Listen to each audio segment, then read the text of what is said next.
힘을 줄 줄 알고 말씀을 전하려고 합니다.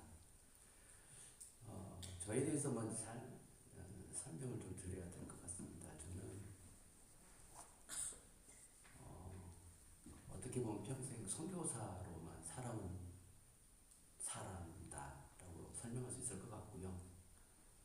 군대에서 이제 일병 때, 기착대 벽두둑회 때 하나님을 인격적으로 크게 만나서 그 은혜가 너무 크다 보니까 자꾸 하나님께 뭘 드리고 싶은 거예요. 그죠? 우리가 사랑하면 뭘 드리게 되잖아요. 주님 무엇을 드릴까요? 그래도 주님께서 네가 알지 않느냐. 그래서 생각해 보니까 그렇군요. 저를 드리겠습니다. 라고 하던 게 이제 21살 때였던 것 같습니다. 근데 이제 어떻게 나를 주님께 평생을 드릴까 생각을 하다가 이거는 가장 험지에 가서 정말 복음이 필요한 사람들에게 가야 되겠다라고 생각을 해보니까 중동 이슬람 선교사더라고요. 그래서 그때 이제 제 인생을 확정하고 나의 앞으로 평생 삶은 중동 이슬람 선교사다라고 생각을 하고 지금껏 살아왔습니다. 어찌 보면 좀 독특한 그런 삶이었고요. 심지어 저희 아내가 여기 있지만 저희 아내를 만날 때에도 먼저 선교회 비전인지 체크를 하고 만났던 것처럼 대학을 갈 때나 신대원을 갈 때나 항상 먼저 과연 내가 확정한 나의 인생에 해당이 되는지를 생각을 했던 그런 좀 동교대 같은 그런 인생을 살아왔고 지금도 살고 있습니다. 그리고 저희가 2000년도에 그러니까 25년 됐잖아요. 요르단으로 먼저 선교지를 나가게 됐어요. 그때부터 지금까지. 저는 약간 좀 다른 것 같아서 저 먼저 양해를 드리는데 저의 성경은 아주 뚜렷했습니다. 예전에 그런 저희 어렸을 때 슈파이트 위인전기 읽으면 아프리카에서 그 가난한 사람들 치료하다가 같이 죽어가고 저는 그게 저의 모델이었어요. 가능한 제일 오지에 가서 험한 곳에 가서 나를 돌보지 않고 그들을 열심히 섬기다가 죽으면 그게 하나님께 가장 큰 선교사라는 생각을 갖고 있는 그런 사람이었기 때문에 시골로 들어가서 아이들도 다 현지 학교 보내고 그 제 안에 어떤 정죄한 마음이 있었냐면 선교사가 말이지 자기 자녀들을 국제학교 보내고 미국 보내고 하는 굉장히 큰 정죄를 갖고 있었던 그런 아주 못된 사람입니다. 지금은 그래도 조금 하나님께서 성숙하게 해주셔서 다 이해하고 저도 회개하고 2, 3년 전부터는 저희 딸이 둘이거든요. 지금 29, 25인데 정식으로 사과도 하고 너희들을 관리하지 이렇게 케어하지 못하고 사역에 있었던 그런 삶에 대해서 아빠가 용서를 구한다. 이렇게 보상금도 지급을 했습니다. 그런 식으로 저의 인생이 이제 그런데 그럼에도 불구하고 제 안에 있는 그 속성이라는 건 변하지 않는가 봐요. 그래서 지금도 쿠르드 민족이라고 하는 그 민족을 알게 됐고 그 민족을 품게 됐고 이 마지막 때에 쿠르드 민족이 하나님께 어떻게 쓰임을 받는지에 대해서 아주 큰 관심을 가지고 있는 그런 선교사 중에 한 사람입니다. 빛과 사랑의 교회 맞습니까? 이름도 지금 제가 모르고 들었는데 빛과 사랑의 교회. 저는 이제 레바논에서 시리아 난민들 특히 쿠르드 난민들과 쿠르드 난민 교회를 하고 있거든요. 그래서 예배 포맷이나 아예 다 다릅니다. 모든 게 다 다르고 문맹들이고 무슬림인 사람들이 난민이 되어져 가지고 예수를 믿은 사람들과 예배를 드리는 거는요 좀 많이 다르거든요. 그럼에도 불구하고 그 안에도 성령의 임하심이 있고 서원함이 있고 또 침례가 있고 또 많은 그런 일들을 하고 있어서 아마 좀 다르구나 하지만 우리가 지향하는 그 목표점은 동일하지 않나 그런 생각을 해봅니다. 여기 사진 하나 좀 띄워져 있는데요. 사실 저와 저희 아내가 10월 10일 날 캘거리 공항에 온 이유는 이 사진 한 장 때문에 오게 됐습니다. 한 3개월 전, 한 3, 4개월 전에 저희는 레바논에 있는 시골 마을에서 쿠르드 난민들을 대상으로 교회를 하고 있잖아요. 가끔 이제 캐나다 교회나 유엔을 통해서 밖으로 이주를 간 그런 가족들이 있습니다. 그러면 가르쳐서 보내고 어느 날 캘거리에서 연락이 왔습니다. 목사님, 우리 캘거리에 와서 부흥회를 열어주세요. 우리 모여 있을 테니까, 그리고 부흥회를 열어주시고 우리 쿠르드 사람들이 앞으로 나아가야 될 비전에 대해서 우리를 좀 이끌어주세요라고 하는 요청이 왔습니다. 글쎄 그게 무슨 얘기하는지, 근데 막상 와서 이렇게 예배를 같이 드리게 된 장면인데 참 많은 생각이 들었습니다. 첫째는 굉장히 뿌듯했고요, 흐뭇했고, 아주 영광스럽고, 어떻게 레바논 시골에서 시리아 난민들과 그렇게 속고장난 하듯이 밀고 땡겨가면서 그렇게 신앙을 가르치고 나름대로 훈련이라고 시켜와서 하나씩 보내놨더니 이렇게 의젓하게 캘거리에 모여있는 이 쿠르드 사람들을 보면서 굉장히 뿌듯했습니다. 그때 그 몇몇 청년들이, 여기 리더들이 그렇게 얘기를 했거든요. 목사님, 이왕이면 캘거리에 와서 우리들을 좀 이끌어주세요. 우리가 믿음에 잘 정착하고 또 선교 비전을 가질 수 있도록, 우리 쿠르드로 다시 돌아가서 여기서 잘 먹고 잘 사는 것이 아니라 우리 시리아로 다시 돌아가서 그들을 선교할 수 있도록 우리에게 비전을 잃지 않도록. 저에게 되게 도전을 하는데 굉장히 감동이 되더라고요. 그래서 그러면 주님께 허락을 맡기 전에 저희 아내에게 먼저 허락을 맡아야 된다. 그렇게 해서 저희 아내를 데리고 와서 여보 한번 같이 가보자. 나에게는 감동이 있지만 하나님께서 당신도 같이 감동을 줘야 하지 않겠는가. 사실은 이제 선교사가 선교지를 또 옮긴다는 것은 굉장히 어려운 일이지 않습니까? 하지만 저에게는 굉장히 분명한 하나의 목적이 있습니다. 그것이 하나님께서 저에게 주신 것이고 또 하나님 앞에 의미가 있는 것이라면 얼마든지 우리 도전할 수 있다. 그리고 하나님께서 길을 열어주실 거라고 하는 믿음이 있습니다. 제가 지난주에 SNS에서 본 어떤 하나의 명언인데요. 마르틴 루터 킹 주니어가 이런 얘기를 했다고 합니다.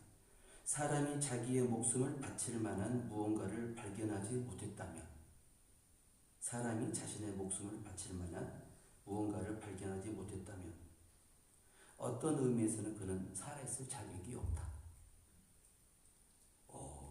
좀 세죠? 내가 인생을 살아가면서 한 번쯤은 내 인생을 던져보고 싶은 그런 의미를 발견하지 못했다면 어쩌면 우리는 그냥 잘 먹고 잘 사는데 살아가는 그런 삶이지 않는가라는 아주 굉장히 찌르는 말이었는데 이 말이 제게 이렇게 바뀌었습니다. 많은 생각들을 해봤습니다. 만약에 내가 캐나다에 온다면, 내가 캘거리 온다면, 생각해보니까 해야 될 것들이 너무 많은 거예요. 거쳐가야 될 그런 장애들이 너무 많은 거예요. 첫째는 우리 아내의 그런 허락을 받아야 되고, 파송교회에 또 그걸 또 설득을 해줘야 되고, 지금 쫓겨날지도 모르고요. 왜 네 마음대로 사역지로 옮기느냐. 사람들이 그러지 않겠습니까? 레바논에서 사역하다가 캐나다 가겠다 그러면 저 선교사가 좀 타락했구나. 그걸 어떻게 설득해야 되지부터 해서 와보니까 뭐 여러 가지 있겠죠. 근데 저에게는 참 많은 은혜를 겪은 하나님 신의 시간들이 있어서 하나님이 살아계시다 저는 믿습니다. 여러분 믿으십니까? 하나님은 살아계신다는 줄 확실히 믿습니다. 그리고 하나님께서는요, 제가 생각해 가장 하나님께 기뻐하시는 것이 선교인 것 같습니다. 선교 중에서도 하나님 하나님께서 가장 기뻐하시는 그 일을 하는 그 선교, 거기에 하나님 제가 남은 목숨을 바쳐보겠습니다 라고 덤벼든다면 하나님 깜짝 놀라셔서 더 잘 챙겨주시지 않을까 생각을 합니다. 예수님께서 그러셨잖아요. 내가 진실로 진실로 너에게 이르노니 한 알의 밀이 땅에 떨어져 죽지 아니하면 한 알 그대로 있고 죽으면 많은 열매를 맺느니라. 이 쿠르드 사람들 이제 할 얘기가 많겠지만 쿠르드 얘기 하나씩 다시 나오겠지만 사실 전쟁터에서 피어난 아름다운 장벽꽃 같은 그런 존재들입니다. 전쟁과 지진과 또 IS 아시잖아요. IS가 민족 전체를 말살하려고 했던 그 대상이 쿠르드 종족이거든요. 무시무시하지 않겠어요? 정말 그 살벌했던 그 IS가, 그 악명높은 IS가 우리 민족을 향해서 죽이기 위해서 가까이 오고 있다는 그런 속에서 이들은 예수 그리스도를 만났습니다. 작년 9월부터 이스라엘이 헤즈볼라를 공격하고 그런 얘기가 뉴스에 있었잖아요. 하마스 요즘에 휴전수도 들리는데 계속 연락이 옵니다. 잘 있냐? 빨리 나와라. 안전이다. 선교사의 안전이 우선이다. 빨리 나와라. 뭐 이런 얘기들이 나오는 것은 여러분 아주 정상이지 않겠습니까? 여러분들이 만약에 저를 레바논에 파송을 했는데 그 전쟁의 소식이 들리면 당연히 당회나 담임 목사님께 당연히 그러시겠죠. 빨리 나와라. 선교사와 선교사의 가족의 안전이 최우선이다. 근데 정말 그럴까요? 여러분 정말 그럴까요? 선교사가 안전한 것이 선교의 목적입니까? 그러면 위험한 곳은 선교하면 안 됩니까? 제가 이 말을 감히 할 수 있는 이유는 이 쿠르드 성도들이 그리고 그 중에서 예수 믿고 침례를 받고 신학을 공부하고 교회를 하고 쿠르드 교회를 하고 있는 쿠르드 목회자들이 뻔히 눈을 뜨고 보고 있는데 그 앞에서 제가 감히 선교사의 생명과 가족이 제일 우선이기 때문에 나 미안하지 잠깐 한국에 갔다 와야 되겠다. 안전할 때까지 라고 한다면 과연 이 사람들은 우리에게 무슨 말을 하는 거예요? 그죠? 그리고 나서 생각을 해봤습니다. 사도행전을 쭉 다시 한번 생각을 해봤습니다. 사도들이 언제 안전을 벌모로 움직였나요? 아니면 성령의 이끄심에 따라서 움직였나요?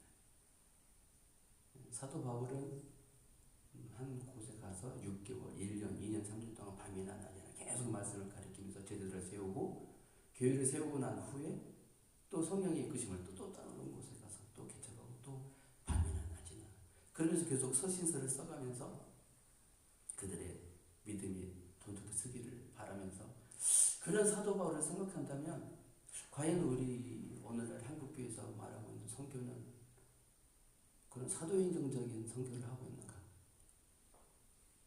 선교적 교회, 사도행정적인 선교 많이 얘기를 하지만 정말 우리는 그렇게 하고 있는가라는 생각을 해볼 수밖에 없는 이유는 제가 잘나서가 아니라 이 쿠르드 사람들의 삶과 그들을 이렇게 믿음이 올라온 것들을 볼 때 많은 생각을 하게 되더라라고 하는 이야기입니다. 그제 에드멘턴에 다녀왔습니다. 이제 2박을 하고 왔는데 역시나 그곳에 간 이유는 쿠르드 형제들을 만나러 간 것이죠. 그리고 그곳의 상황에 대해서 들었습니다. 사실 저는 에드멘턴이라는 단어조차도 알지 못하고 요즘에 알버타의 주도가 거기다 뭐 이런 거 이렇게 주소들은 정부인데 한 형제가 이렇게 얘기를 했습니다. 에드민턴이 카나다에서 이슬람 확장의 근거지로 본부로 발전하고 있다. 여러분 이런 얘기 들어보셨습니까? 저는 모릅니다. 저는 카나다를 모르고 저는 에드민턴도 알버타도 모르는 사람이기 때문에 그 형제가 이렇게 얘기했습니다. 지금 이슬람이 에드민턴을 본부로 해서 확장하고 있는 중이다. 그 근거로 이슬람 대학이 2곳이 있다고 하고요. 8개 모스크를 쥐어가고 있다고 합니다. 이슬람 단체들이 무슬림 출신 이주민들 찾아다니면서 지금 이슬람을 전도하고 그렇게 신방을 하고 열심히 사역을 하고 있다라고 얘기를 합니다. 그 이제 그 중간에 레드 디어르라는 도시가 있잖아요. 거기에 지금 최근에 2개의 모스크를 지었고 그 형제가 있었던 라콤이라는 곳에도 최근에 모스크 1개를 지었답니다. 근데 거기에는 무슬림이 4명밖에 없는 도시예요. 그럼에도 불구하고 모스크를 지었다고 합니다. 그래서 저는 이렇게 생각했습니다. 카나다는 그래도 이슬람으로부터 좀 이렇게 멀어진 그런 지역이 아니겠는가. 그리고 여기에 온 우리 쿠르드 개종자 성도들은 자유로운 곳에서 믿음의 신앙을 잃지 않기 위해서 그들을 많이 권면하고, 그러기 위해서 내가 캐나다에 와야 되나 그런 생각을 하고 있었는데, 역시나 이곳에도 그 이슬람의 영향이 이제 막 확장되고 있던 일을 들으면서 가슴이 이렇게 뜨끈함을 느꼈습니다. 그래서 제가 그 형제에게 물었죠. 그러한 이슬람의 활동에 대해서 현지 캐나다 교회 반응은 어떻다고 생각하느냐 라고 물었더니 하는 말이, 캐나다 교회는 이슬람을 전혀 모른다. 캐나다 교회는 이슬람을 전혀 모른다. 그리고 어떻게 방어해야 될지도 모르고 어떻게 대책을 세워야 될지도 모른다.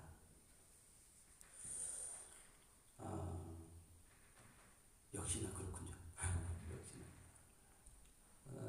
그럼에도 불구하고 제가 들었던 이제 참 감사한 이야기는, 그 카나다 교회들이 이 쿠르드 개종자 그룹들에게 항상 하는 말이, 당신들이 어떤 프로그램이나 어떤 훈련 프로그램, 전도 훈련 프로그램을 한다면 우리는 얼마든지 재정적으로나 뭐 행정적으로 지원해주겠다라고 얘기를 하고 있다고 합니다.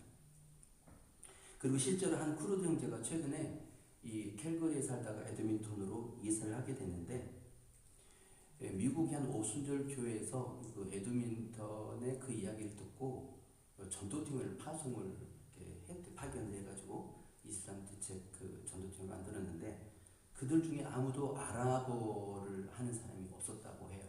그래서 이 형제가 이렇게 발탁이 되어져서, 이 형제는 다른 분들이 다 전도를 하고 나면 마지막 복음을 전하는 그런 일을 하기 위해서 쓰임을 받고 있다라고 합니다. 저는 그때 역시나 그렇구나라는 생각을 해봤습니다. 여러분, 저는 처음에 이제 쿠르드를 생각을 할 때 뭐 그냥 남인 중에 하나라고 생각을 했는데, 지금은요, 제가 이제 남인 사역을 한 지가 11년이 지나고 10년이 들어가고 있는데, 제 나름대로는 굉장히 분명한 목적을 가지고 있는 게 뭐냐면, 그거 안 보여줘도 되는데 제가 김수입니다. 비치네요. 쿠르드 민족은요, 4천만 이상이 되는 굉장히 큰 민족이잖아요. 그리고 형식적으로는 순위파 무슬림 이슬람으로 되어져 있잖아요. 순위파, 아무튼 이슬람입니다. 이슬람 무슬림. 이들은 대체로 아랍어를 쓰고요, 또는 이제 터키도 쓰고 이란어도 페르시아도 쓰는 이렇게 흩어져 있는 그런 나라는 민족이 쿠르드지 않습니까? 그런데 이들이 이 전쟁과 압박과 핍박 속에서 예수님을 믿게 됐습니다. 이슬람에서 기독교를 개종을 했는데, 아마 모르긴 해도 여러분들이 알고 있는 이 이슬람의 개종은 아마 개인적인 개종일 거예요. 개인적인 개종. 제가 지금 경험하고 있는 개종은 집단 개종이고요, 민족적인 개종이에요. 마치 애굽에 이제 이스라엘 민족이 있다가 우르르 빠져나오는 그 홍해를 건너가면서 그런 것처럼 제 눈에는 그런 그 엑소스로 보입니다. 그렇다면 그런 엑소스라는 하나님의 뜻이 무엇이냐? 정말 쿠르드 민족을 구원하기 위해서냐? 당연히 그렇겠죠. 하지만 또 다른 의미는 저는 이렇게 말씀을 드리고 싶거든요.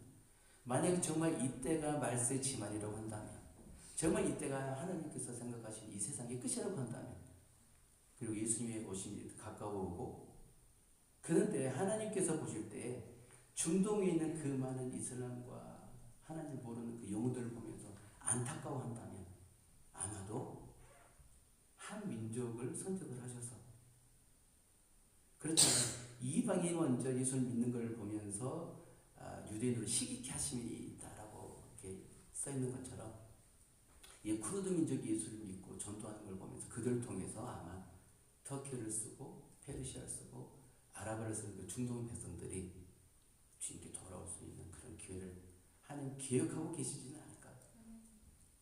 저는 그 생각을 하면 자다가도 벌떡이 나고요. 자다가도 웃어요. 와, 너무 좋다. 와, 너무 좋다. 제가 좀 돈키호테죠. 그런 생각을 하면서 야, 캐나다 와야 되겠다. 그래서 이 에드민턴에 건물을 세우고 막아야 되겠다. 이거 그냥 혼자 해본 얘기고요. 자, 여러분, 쿠르드 민족이 과연 하나님의 선택함을 받았을까요? 쿠르드 민족은 이라크, 이란, 튀르키예, 시리아를 중심으로 이렇게 퍼져 있습니다. 이들이 분포한 지역들은요, 성경에 나오는 그 무대가 다 이들의 무대예요. 구약, 특히 이제 구약 쪽으로 다 그 무대입니다. 그래서 실제로 쿠르드인들이 성경을 읽으면서 예수님 쉽게 믿는 이유 중에 하나는 뭐냐면, 이거 다 우리 쪽 이야기네, 우리 동네 이야기네, 우리의 풍습이 여기 들어있네, 이건 우리 이야기네 라고 하면서 쉽게 그들이 예수님을 믿게 된다고 합니다. 자, 이제 하나씩 한번 여기 돌아볼까요? 여기 PPT를. 네. 시간이 없으니까 빨리빨리 하겠습니다. 사실 이렇게 제 눈에 지금 안 보이는 유리창을 통해서 봐야 되는데, 9월 3일부터 9월 초순에 저희가 제1회 국제 쿠르드 포럼을 열었어요. 한국에서. 그래서 명성교회, 여도순복음교회, 광주순복음교회에서 이제 쿠르드 목회자들을 데리고 한국에 와서 그들의 입으로 하여금 하나님께서 어떻게 쿠르드를 지금 변화시키고 있는지를 그들의 입으로 이렇게 간증하게 하는 그런 시간들을 가졌습니다. 그 다음에 요게 이제 딱 누르면 아마 영상이 나오는데, 영상 안 나와도 상관없고요. 이거는 소리가 나오나요? 소리 안 나와도 됩니다. 그 여의도 순복음교회 이제 어린이 합창단 그리고 청소년 오케스트라가 무엇을 했냐면 아랍어와 쿠르드어로 찬양을 불렀어요.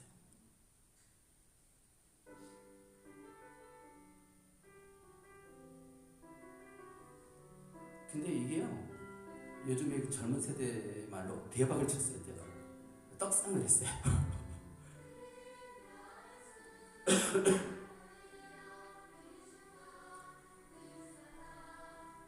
한국 어린이들의 입에서 나오는 아랍 찬양과 이 쿠르드 찬양, 요 앞부분이 아랍 찬양이고요, 뒷부분이 이제 쿠르드 찬양인데 다 울어요.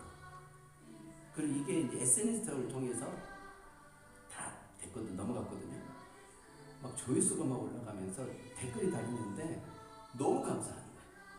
그것은 무슬림 쿠르드들, 그러니까 쿠르드 무슬림들조차도 왜 감동하냐면요, 아니 한국 교회가 한국이라는 나라에서 어떻게 우리를 알고 우리의 언어로 하나님을 찾아가면서 쿠르드들은 마치 나라가 없다는 것은요, 아버지가 없는 그런 거와 같은 거거든요. 그래서 자존감이 굉장히 낮습니다. 어딜 가든 자신들이 나라가 없다는 것 때문에 자존감이 낮은데, 한국이라는 나라에서 자기들 이렇게 존중해 줬다는 것에 대해서 굉장히 큰 반응을 일으키고 있더라고요. 네, 여기까지 하고 넘어갈게요. 그래서 너무나 감사했고요. 지금 요 것은요, 이제 이사야 19장 말씀인데, 제가 이걸 해야 되는데,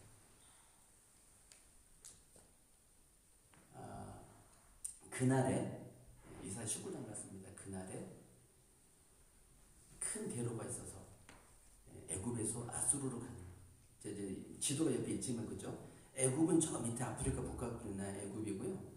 아수르는 오늘날과는 이라크를 얘기를 합니다. 그런데 아수르 제국이라고 할 때에는 중동 전체를 얘기를 합니다. 뭐 이제 영국 제국, 로마 제국, 뭐 대일 제국, 그 제국이었기 때문에 중동 전체를 얘기를 하고요. 당시엔 두 개의 큰 제국이 있었습니다. 이게 BC 700년대 이야기인데, 애굽 제국과 아수르 제국에 큰 두 마리의 고래 사이에 끼어있는 작은 새우처럼 이게 유대의 민족이에요.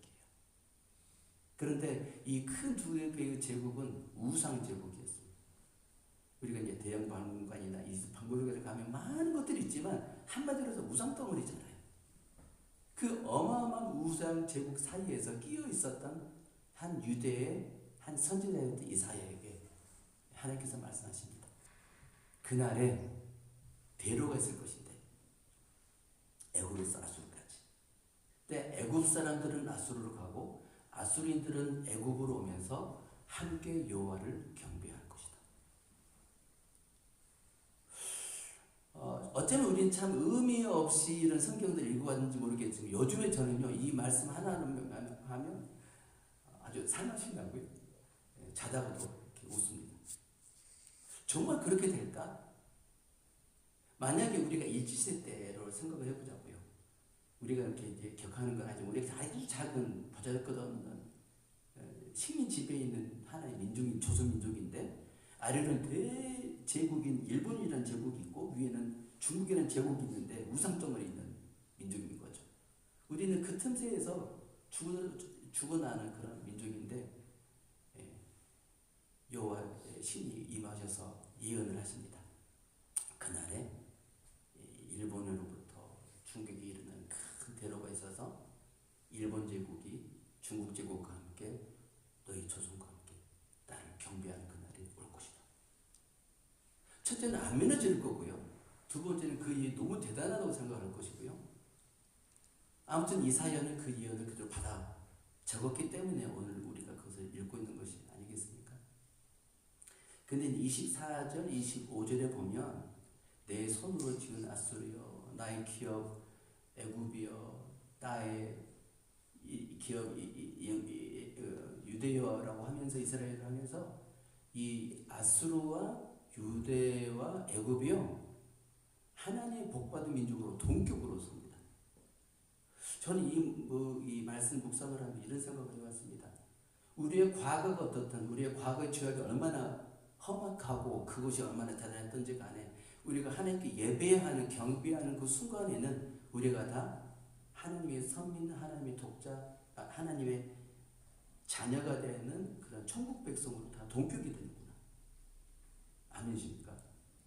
우리가 한국이든 일본이든 쿠르드든 뭐 캐나다 누구든 간에 우리가 경배를 하는 그 자리에 서는 그 순간에 우리는 다 하나님 복받은 민족으로 다 평등화되어지고 동격을 이루는구나 라고 생각을 하면서 야, 이 날이 빨리 왔으면 좋겠다. 그래서 이번에 이제 제1회 국제 쿠르드 포럼의 제목이 뭐냐면 경배의 대로입니다. 이사야 19장 23절에 나오는 그 경배의 대로, 큰 대로가 열리는 그날.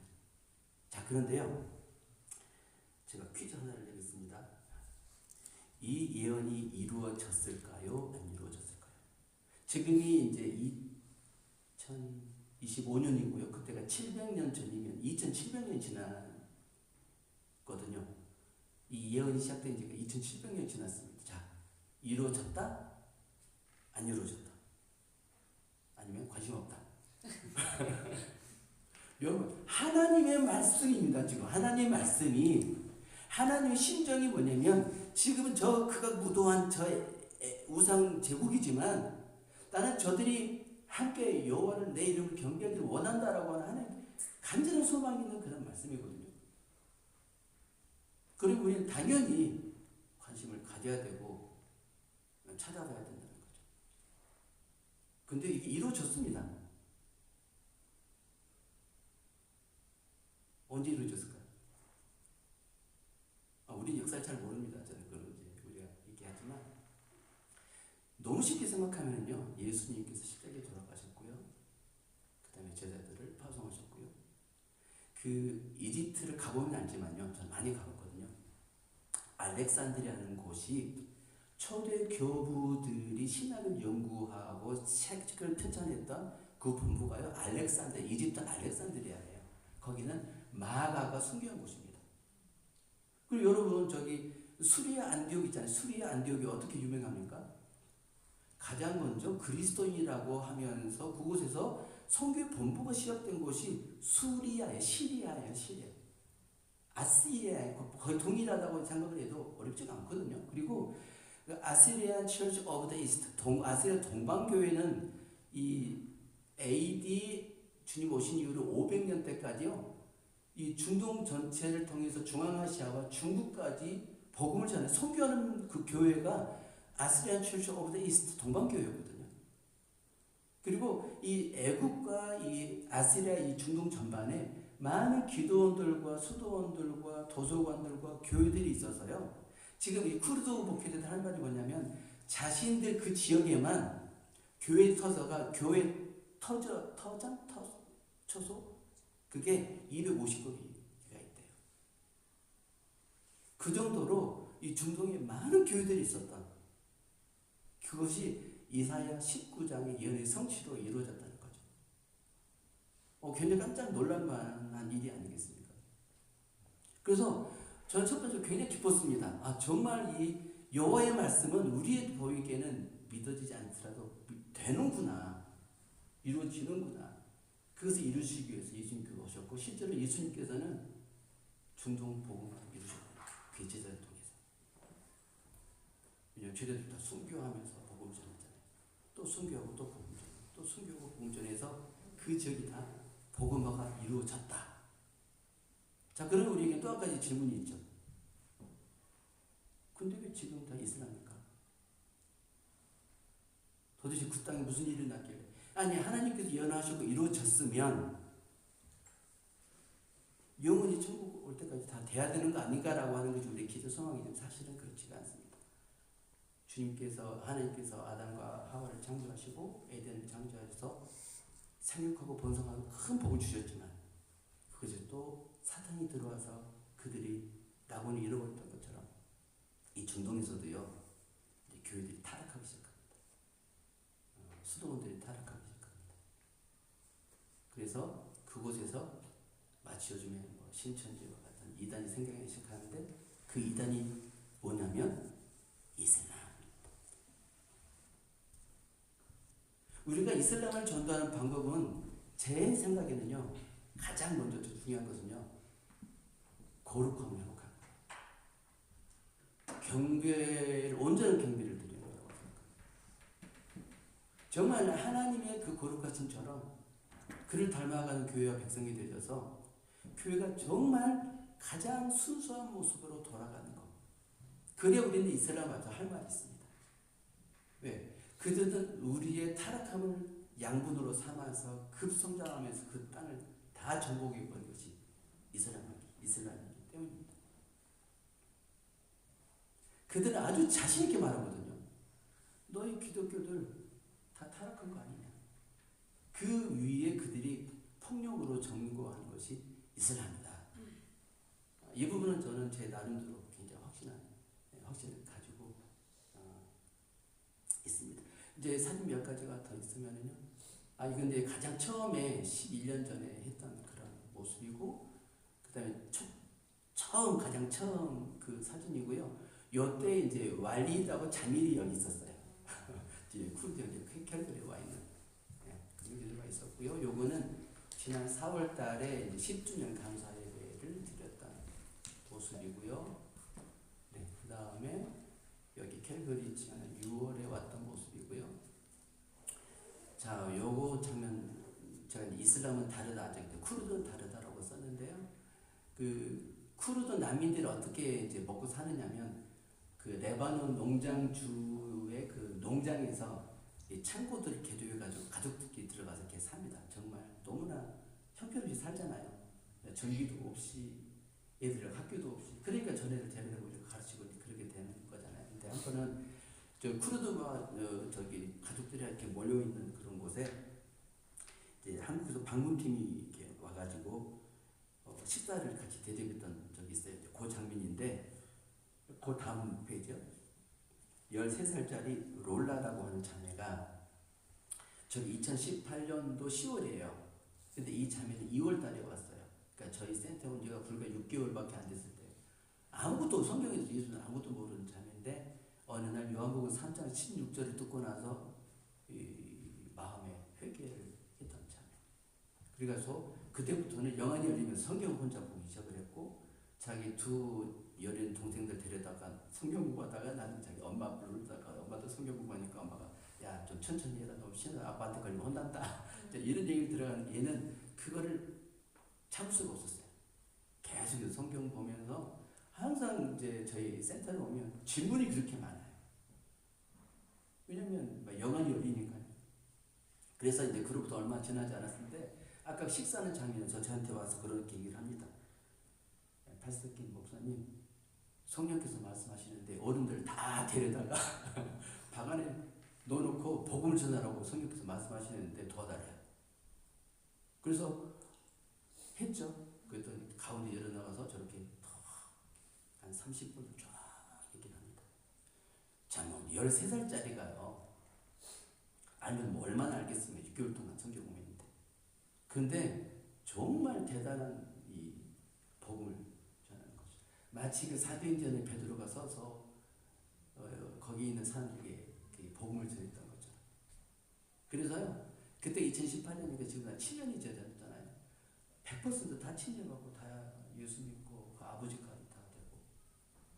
저는 참 이 사건은 정말 저의 그 선교 일정에 있어서 가장 중요한 사건이 아닐까라고 생각을 하거든요. 그 다음 페이지에 보면 제가 좀 잊을 수 없는 몇 가지 장면 중에 이제 한 장면입니다. 2022년도인가요? 그 지진이 터키 쪽에 났을 때 시리아 북부의 쿠르드 지역에도 지진이 났어요. 그때 이제 제가 마음을 먹었습니다. 이들 다시 재파송하자. 분위기가 좋잖아요. 이제 긴급구호라는 이름으로 그들의 고향으로 다시 돌아갑니다. 이제는 긴급구호라는 말은 있지만 예수 믿는 사람으로 이제 이렇게 커밍아웃 한다고 그러네요. 커밍아웃을 하면서 나가서 이제 복음을 전하도록. 근데 이 아이가 있는데요. 아이가 다니엘이라는 이름인데 9개월이에요. 9개월. 그 엄마가 가겠다고 손을 들었어요. 그게 이제 이렇게 미리고 통로를 통해 가지고 이렇게 가는 길이에요. 이렇게 딱 가는 게 아니라 그런 길인데 가겠다. 그래서 이제 준비하고 기도하고 이렇게 파송이죠. 아침에 이제 차가 와서 내 보냈는데 9개월짜리 아들이 있었단 말이에요. 저는 말은 못했지만 두근두근 하면서 설마 안 데려가겠지 라고 생각을 했어요. 그런데 딱 안고 차를 타려고 하는 거예요. 저 깜짝 놀랐습니다. 이게 상황이 바뀌었어요. 전에는요, 어떻게 이 사람들이 색을 잘하고 올까를 생각을 했잖아요. 근데 이 9개월짜리를 딱 데리고 가는 순간에 제가 덜커덩 주여 이러면 안 되는데요. 제 마음속에서. 그때부터 제 기도가 바뀌는데 주님 다 필요 없습니다. 안전하게 돌아오게 됐어요. 이런 기도 중에 바뀌는 큰 충격을 먹었는데 다른 한편으로 야 쿠르드 사람들은 다르구나. 이건 레벨이 다르구나. 물과 풀을 안 가지고 막 덤벼드는구나. 정말 그렇습니다. 쿠르드 사람들이 이런 걸 이제 쭉 가지고 경험을 해가면서 이 사람들이 사랑스럽기 시작하고 귀하게 보이기 시작을 하면서 대단해 보이는 거예요. 다음 페이지요. 요건 이제 2023년도에 완전히 부활절 때.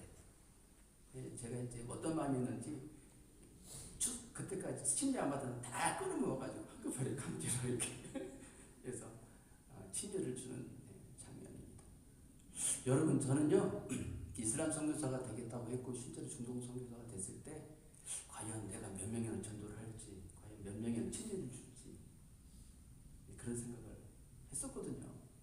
과연 내가 침례 준 사람이 예수를 믿고 신학교를 가고 교회를 개척하고 그 교회가 또 다른 교회를 개척하고 그런 일이 과연 일어난다 라고 생각했는데요. 이미 이루어져 버렸어요. 이제 제가 할 일은 이미 서버린 사람들을 어떻게 잘 가이드하고 영적 지도하고 어떻게 방향성을 제시하는지가 저희 일이 되어버렸고요. 근데 이 일이 언제 이루어졌냐면 시리아 전쟁 이후로 또 코비드 이후로 그때 일어나졌는데 그때 이후로 보면 매년 이 쿠르드 사람들에게 전쟁과 침략과 지진과 뭐 정말 2년에 한 번씩 땅땅땅땅 때리는 거예요. 근데 그때마다 영적 수확이 일어납니다. 사람들이 막 몰려오면요. 제가 한 번은 이제 그 구역장 따라서 이제 하는 걸 따라가 봤는데 그렇게 전도하더라고요. 야, 있잖아. 안 믿어지지? 그냥 나만 보고 따라와. 왜? 야, 네 보니까 너 잘 살잖아. 나 멋있잖아, 지금. 나도 그랬었거든. 나만 떨어면 너도 나처럼 될 수 있어. 전도가 그렇게 쉽게 하더라고요. 우리 같았으면 이제 언어 본문 찾고 이렇게 하는데 그들의 삶을 통해서 전도를 하니까 그래서 크루들은 지금 막 이렇게 확산이 되어지고 있는 그런 모습들이 있더라는 거죠. 네. 그냥 시간상 패스 하겠습니다. 요것도 요거 한번 틀어볼래? 이거 굉장히 감동되거든요. 특히 자막을 좀 읽으세요. 자막을 읽으시면요.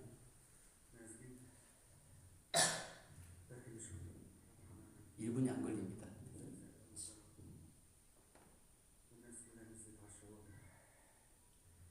이게 2023년 2월에 지진이 났을 때 저희 레바논도 흔들렸는데요. 이제 이 사람이 뭐라고 하고 있냐면 우리는 난민촌에 있습니다. 연료도 없습니다. 아무것도 없습니다. 전기도 학교도 아무것도 없고 우리는 우리 땅도 다 빼앗기고 쫓겨나서 이 두려움 가운데 살고 있는 난민촌인데 어쩌다가 하나님께 또 우리를 흔드셔가지고 지진까지 나게 하고 길거리 아이들이 두려워서 울고주고 있고 과연 내가 무엇을 어떻게 해야 됩니까? 나는 너무나 힘듭니다. 너무나 괴롭습니다. 근데 마지막 문장이 참 대단합니다. 이 모든 어려움 후에 하나님의 목적이 이루어질 것을 나는 믿습니다. 그러니까 이 난민촌, 시리아 얘기하는 겁니다. 시리아 알레포 안에 자기 땅을 다 터키 그런데 뺏겨가지고 다 나와 있는 그런 난민촌 안에서 그곳에서 목회하시는 분이거든요. 그분이 이제 지진이 나니까 다 울고 불고 새벽에 다 뛰쳐나가가지고 있는데 추위에 떨면서 두려움에 떨면서 있는 와중에 직접 이렇게 음성 메시지를 녹음을 한 거예요. 왜 우리 민족을 하나님 이렇게 힘들게 하십니까? 왜 우리 이렇게 흔들어대십니까? 막 얘기를 하는데 마지막에 뭐냐면 이후에 하나님의 목적이 있음을 나는 믿습니다. 하나님이 우리를 인도하실 것을 믿습니다. 근데 이 메시지를 듣는데 제가 감당을 못하겠는 거예요. 아멘이십니까? 하나님은 일하고 계세요.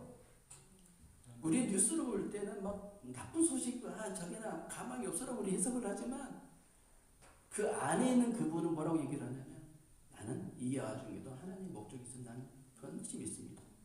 제가 이분의 이 이야기 들으면서 굉장히 많이 울고 감동받고 그러면서 이번에 이제 국제 포럼할 때 이분이 왔잖아요. 그때 제가 그런 마음을 먹었습니다. 내가 반드시 이 사람 데려다가 한국에 세우겠다. 그리고 이 영상을 틀면서 바로 이 현장에 있던 그 목소리의 주인공이 이 사람이다. 2년 반 전에 그 추위와 두려움과 어려움 속에 서면서 이 우리를 제발 기억해 주세요라고 울부짖었던 그 사람을 한국교회 정말 세우고 싶은 거예요. 하나님께서 이렇게 고난과 어려움을 통해서 일하고 계시는데 한국교회 아무도 몰라요. 그런 일이 있음도 모르고 쿠르드가 있음도 모르고 근데 정말 하나님께 열심히 일하고 계시는 것을 전 현장에서 증인으로 봐온 입장에서 하나님께서는 쿠르드를 반드시 세우실 것을 저는 믿습니다.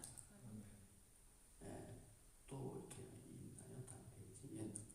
그냥 그렇게 해서 이제 작년 6월에 제가 제 이름으로 쿠르드 선교회를 창립을 합니다. 제가 왜 웃냐면요. 아니 현장에 있는 선교사가 무슨 한국에다가 선교회를 개척을 해요. 말이 안 되죠. 하지만 하고 싶었습니다. 하나님 뭐라도 하겠습니다. 뭐라도 한번 덤벼보겠습니다. 그래서 정말 하나님께서 쿠르를 통해서 중동 전체를 어떻게 꿈꾸시는지를 정말 한국교회에다 알리고 싶습니다. 그런 마음으로 창립을 했고 올해는 이제 제1회 국제 포럼을 열었습니다. 마지막 페이지죠. 네. 제가 이제 말씀을 준비를 하면서 마지막에 몇 가지를 좀 적어봤거든요.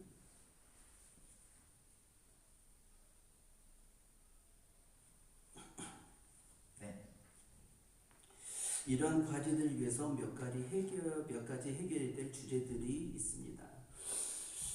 캐나다에 와 보니까 지금 여기에 와 있는 그 쿠르드 사역자들, 리더들이 그때랑 똑같아요. 그들의 마음이 잃지 않았고 하나님께서 쿠르드를 사용하시고 하나님께서 쿠르드 선교의 민족으로 세웠다는 것에 대한 믿음은 여전히 똑같은 것 같습니다. 그런데 하루 10시간씩 일해야 되고 일주일에 5일 6일 나가서 일해야 되니까 사역을 시간이 없어요. 만약 제가 와서 그들과 뭘 하고 싶다고 하더라도 그들과 함께 움직일 수 있는 시간이 전혀 없더라라고 하는 것이죠. 물론 당연히 일은 해야 되고요. 하나님께서 우리에게 노동이라고 하는 의무를 주셨습니다. 하지만 지금 아까 말씀드렸던 에드멘턴에서의 그런 영적인 확장들과 공격과 이 심각한 영적인 대처가 있는 상황에서 하나님 부르심을 받고 훈련을 받은 종들이 일하러 가서 자기의 먹거리를 찾기 위해서 일하고 있는 것이 과연 합당한가? 이런 부분을 우리는 어떻게 해결해야 되는가? 그래서 몇 가지 생각들을 해봤습니다. 그런 것들이 뒷받침되지 않는다면 아무리 하나님께 일을 하고 싶어 하셔도 이런 부분들이 그들에게 어떤 영적인 리더나 또 성숙한 사람의 경험상 그들을 이렇게 끌어줘야 될 부분이고요. 그들의 장애를 좀 이렇게 완화해줘야 될 그런 부분들이라고 생각을 합니다. 두 번째는 쿠르드인들을 전문적으로 양성하도록 여러 분야에서 이들을 지지하고 격려해야 합니다. 특히 저 같으면 이제 예수전도단 그 DTS 같은 그런 프로그램들을 만들어서 여기 와 있는 쿠르드가 굉장히 많아요. 굉장히 많거든요. 예수 믿는 사람도 굉장히 많아요. 토론토에 가장 큰 공동체가 있다고 그러고요. 밴쿠버에 있다고 그러고 캘거리에도 있고요. 이렇게 많이 있는데 많은 정말 이 선교적인 사명을 갖고 있는 사람들이 있는데 이들을 한 곳에 모아서 좀 예수 제자 훈련, 전도 훈련을 다시 한번 시작해야 되는 이 캐나다 버전 다시 한번 시작해야 되는 부분들이 좀 있지 않을까라고 생각을 합니다. 그래서 그들이 좀 캐나다에서부터 이런 영적인 기재 상황에서 웬 앞장서서 주의를 할 수 있는 그런 일꾼들로 가야 될 그런 책임이 우리 한국교회에 있지 않을까라고 생각을 합니다. 우리가 내 인생을 바쳐서 한번 좀 살아볼 만한 그 목적을 발견하지 못했다면 어쩌면 우리는 살고 있는 이유가 없을지도 모른다라고 했던 그런 말씀처럼 현재에도 하나님께서는 살아계시고 현재에도 영적인 전쟁 굉장히 치열하게 대치하고 있는 중이고 현재에도 우리가 해야 될 일이 있고 우리는 영적인 전쟁터에서 우리가 주님 오신 그날까지 끝까지 싸워서